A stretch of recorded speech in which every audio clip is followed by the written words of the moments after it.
कार्तिक मास महात्म्य कथा अध्याय 19। श्री विष्णु मम हृदय में प्रेरणा करने वाले नाथ। लिखू महात्म कार्तिक, राखो सिर पर हाथ।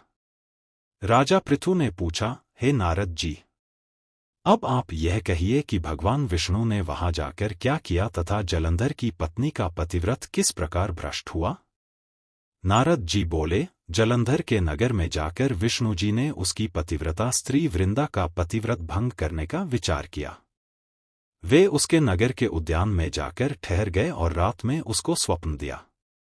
वह भगवान विष्णु की माया और विचित्र कार्य पद्धति थी और उसकी माया द्वारा जब वृंदा ने रात में वह स्वप्न देखा कि उसका पति नग्न होकर सिर पर तेल लगाए महिष पर चढ़ा है, वह काले रंग के फूलों की माला पहने हुए है तथा उसके चारों हिंसक जीव हैं, वह सिर मुड़ाए हुए अंधकार में दक्षिण दिशा की ओर जा रहा है।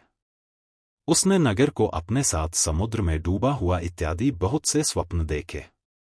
तत्काल ही वह स्वप्न का विचार करने लगी।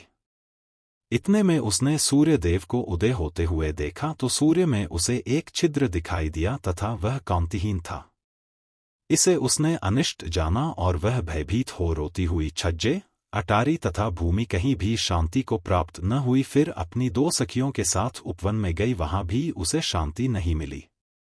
फिर वह जंगल में निकल गई, वहां उसने सिंह के समान दो भयंकर राक्षसों को देखा, जिससे वह भयभीत हो भागने लगी। उसी क्षण उसके समक्ष अपने शिष्यों सहित शांत मौनी तपस्वी वहां आ गया। भयभीत वृंद उसके गले में अपना हाथ डाल उससे रक्षा की याचना करने लगी। मुनि ने अपनी एक ही हुंकार से उन राक्षसों को भगा दिया। वृंदा को आश्चर्य हुआ तथा वह भय से मुक्त हो मुनिनाथ को हाथ जोड़ प्रणाम करने लगी। फिर उसने मुनि से अपने पति के संबंध में उसकी कुशल क्षेम का प्रश्न किया।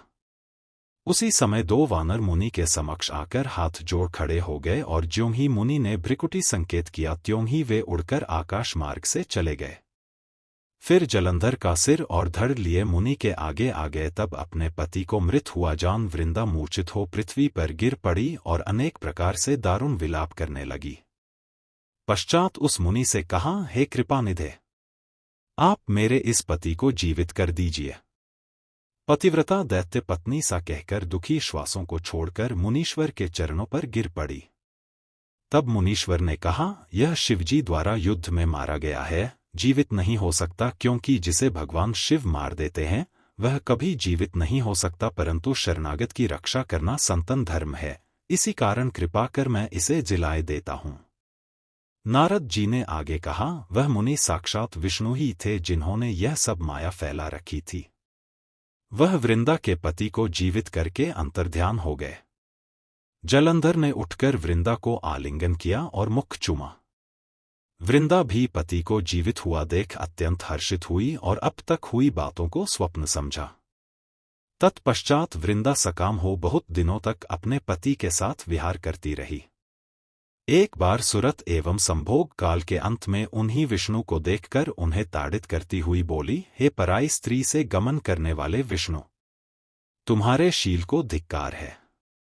मैंने जान लिया है कि मायावी तपस्वी तुम ही थे।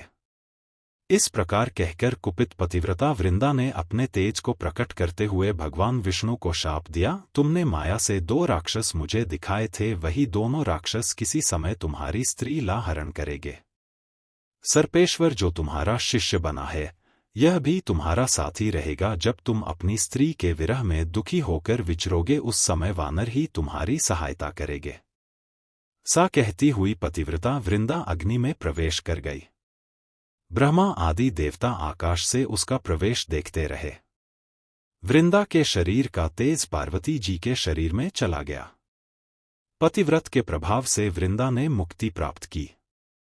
अगर आपको यह कथाएं पसंद है तो कृपया शेयर, लाइक या कमेंट जरूर करें। कृपया हमारे चैनल अनबॉक्स सनातन को सब्सक्राइब करें और कमेंट बॉक्स में जय श्री हरि अवश्य लिखें।